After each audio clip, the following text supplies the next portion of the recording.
Hey YouTube, welcome back to the Slice of Knife. My name is Alex, and today we bring to you from Cold Steel a knife that's a little particular, a little peculiar, and definitely a little polarizing because of the grind of the blade. But today we bring to you the Finn Wolf, which I already started opening here as I was talking. So, not really a fancy box, has a picture of it on there, nothing to write home about, none of the fancy packaging, but it does, it's cold steel and it does the job. So, here we go today, the Cold Steel Finn Wolf. Um, this knife, a little heavy, it's on the heavier side, 3.4 ounces, but I was very interested in this knife because of the grind of the blade. It's a Scandi grind, which you don't find in folders very often. They're typically kind of a bushcraft grind for processing sticks and things like that.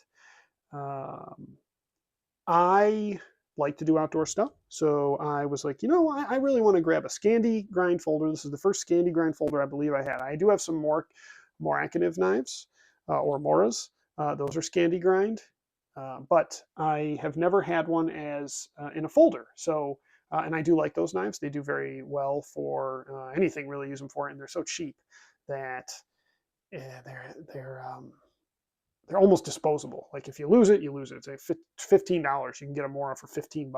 Sometimes even $10 when they're on sale. You can get a $15 knife with a decent sheath that you can go with, and like I could give those to my kids to use. And if they lose them, they lose them. I'm not going to be bent out of shape about it. So very cool in that way. But this is not about the Mora. This is about the Cold Steel Finn Wolf. Now, some some things to talk about. So it's got this Grivery. It's a little bit textured handle. I like that. It's definitely not smooth. It's got a little bit of a texture to it. And it has the triad lock, which this is the first time I've handled a cold steel with the triad lock, so we'll see what that's like. And it's got a reversible clip. I'd call it, deep carry, semi-deep carry. You're going to get a pretty good amount of that out of the pocket, but still pretty deep carry. I like this groove here for your thumb stud. Let's see. So, heavier duty knife, I should say that. Didn't flip through easy. With a little bit of a wrist flick with the thumb, it'll go right through. There's a little like dust on the blade, just kind of cleaning it off. It was sort of annoying because apparently I'm particular. Now, the look at that Scandi grind. Look at how Scandi-ish it is. It does look beautiful. And it's extremely sharp. And I'm used to cold steels being extremely sharp, although we do talk about a cold steel product that was not extremely sharp, though that might be for other reasons, in a different video that we have not done yet. Anyways, um, this is the Finn Wolf from Cold Steel with the Grivex handle. And I think it's D2 steel, is that right? Let me take, oh no, I'm sorry, D2 steel. Aus 8 steel. So not super expensive steel, but definitely a good solid steel for a knife at the price. I think I got this thing for $35, I believe. Maybe not even. Might have been under 35, like $32.99, something like that. Which you can typically find a deal like that on these. So yeah, it's a little stiff in the action, but this triad lock, I will say, I mean, it is. There's zero blade wiggle whatsoever. That thing is solidly locked, and you can feel it when it locks in. Um, it locks in, it clicks in there. Now, this isn't a knife that I'm EDCing. This is a more of a specific task knife. So, I mean, I guess you could EDC it, but it's a little large and a little heavy for me. But it's not what I'm doing that for. So, you really need to two-hand close it. I mean, I guess you can do this and it'll kind of fall, but really it's a two-hand close, which is okay. Everybody likes the fidgetiness of a one-hand open and close, and I agree with that. But it does let you do the one-hand close or the one-hand open, and then a two-hand close is fine. But honestly, because of this is that's a thick blade. It's got a nice thick hard spine. It probably strikes a flint steel, fire steel, which, if we hold on for 1 second, let's test that. Let's do that on camera. I think I have one here. For a knife that I have never, reviewed this. This is one of the Moras I was talking about. This is a Light My Fire Mora, but it has a steel on it. Let's see if the spine on this, so here, actually I should show you what I'm doing off camera. So it has a steel in the handle that is a little bit stuck at the moment. Okay, there we go. And look at this thing. It's got its Scandi grind. Ooh, a little bit of rust on that thing. I haven't used this thing in a while. Last time I used it was definitely outside.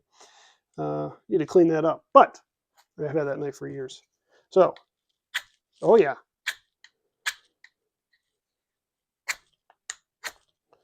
Definitely. Ooh, dirtied up the blade. Where's that Kaiser? Where's that? Where's my? What do I got? A Vosteed here. Got my Vosteed cloth here. We'll clean that off for the rest of this video. I mean, it's a use knife, so you want it to get used. Let's use our knives. You know, Redditors and all the people. Are we going to use our knives? We're going to use this knife for sure. All right, let me put this steel back. Put this here. There we go. Anyways, let's do some tail of the tape statistics here. So it is 3.4 ounces. It is 3 millimeters thick, 3.5-inch blade. Alsate steel in a 4 3/8 inch Grivex blue handle. Overall length 8 3/8 inches. So longer than I would like to carry for everyday stuff, but for outdoors, sounds good. It's a, let's see. It is got, oh, and then the triad lock is really the last part of it. And then obviously the blade grind, which is a Scandi grind. So that Scandi grind, good for wood processing and carving and things like that. Scandis are also easier to sharpen. There's not necessarily a micro bevel, so really just kind of work it on the edge there, and it works well. I enjoy the Scandi grind. I like the way the Scandi grind looks, and I think it works well. I think it's just a cool, I don't know, I'm just a fan of it.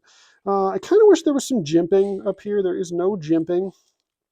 It's kind of odd to me for a knife that I feel like would be a hard use knife that you wouldn't have jimping for really getting in there. It's so thick and the triad lock is so powerful that I get you could consider batoning this thing. I mean, if you really locked it in there, dink, dink, dink, with that triad lock, I might feel safe enough to try to baton. I'm not saying that you should. I'm not saying it's a good idea, but you could. Also, and I didn't even know this, but as I look at this, I think this is a bottle opener. You got a little lip here. This goes here. I think you pop that in your beverage of choice, soda or otherwise, and you open up a cold one of soda or otherwise. Could be other beers. Oh, I said beers. I meant to say other drinks, beverages. Well, the cat's out of the bag. Adults drink beer, and you might use this to open up your beer. In any case, I'm not 100% sure. Please comment in the comments below. Let me know if that is what that's for. I guess I could look it up, but I'm kind of curious to see what you think. I'd be willing to test it if I had a cold one in front of me. In any case, very nice knife, well built, solid as a rock, and you can routinely find these things for. I think you can even find it for under $30, but definitely around $30. So definitely a pretty good pickup for that. Is it an EDC knife? Absolutely not an EDC knife for me. For me, you might like it. Sorry, I had to adjust the camera a little bit there. You might like it for an EDC, and that's great. It's a little too large for me and a little too chunky. Not single hand open and close. If I'm an EDC, it's going to be single hand open and close most likely. However, if it's like wilderness EDC, like every day I'm camping and I live in the woods in a cabin and this is what I want to do, might be my EDC for that because it's definitely solid as a rock. So feels good in the hand, very good grip. The thing fits well. I do really like the little indent they have here that allows you to get your thumb in there for the flip open. It's not an easy flip, but with that indent, it really lets you get that leverage in there. And it is full Grivex. I mean, you got the inside, there's no liner or anything like that, so it's full, but it is a solid, it does not flex. So it's very solid, very strong. Is this a knife that I would recommend for you? If you're looking for an outdoor knife, looking for something, actually, let's leave it open. You're looking for an outdoor knife, you're looking for something that you want to carry and do some real work with, then this is a good knife for you. The tough thing about this is it's an outdoor folding knife. A lot of times when you go outdoors, you're going with a fixed blade. Fixed blades are a little better for a lot of those things. They really do the job for processing wood, and you're not gonna have to worry about a failure in your pivot or your whatever breaking. As long as it's a full tang, Full tang fixed blade, or even rat tail is fine. As long as you're getting a good full-sized, full length tang on that blade, then it's a lot safer when you're using when you're working outside and using it for hard use, so you don't have to worry about a failure. That's the only thing that's tough about these, is some people kind of go, well, if I'm going to carry this thing, why would I not just carry a fixed blade? Why would I not just carry a fixed Mora? Why wouldn't I carry this? Like, why would I not? And you know what? Like, it's a nice blade, and it's actually, just for fun, the Mora's a little longer, it's a little thinner, a little slimmer profile, but it's a little bit longer. Let's do another quick size comparison or two. So we've got, obviously, world famous, my favorite knife of the year last year, and favorite knife, my most popular EDC. It barely leaves my pocket, is my Yonder. I almost have to just want to use other knives to make them feel better, because they're sad when they're just sitting in the drawer. So I have to use them because I just like that Yonder so much. But I do like other knives, and I like to just wear them, and not wear them, but wear them in the pocket and carry them, and I just, obviously I'm making videos, so I like knives. But another size comparison to give you is the Rat 2, Ontario Rat 2. So both of those are, obviously smaller. So, but the Finn Wolf isn't giant. I mean, don't get me wrong. It's not gonna like kill you. I mean, it fits. I have a small to medium sized hand. It fits in that hand just right, perfect. No problem. Works well.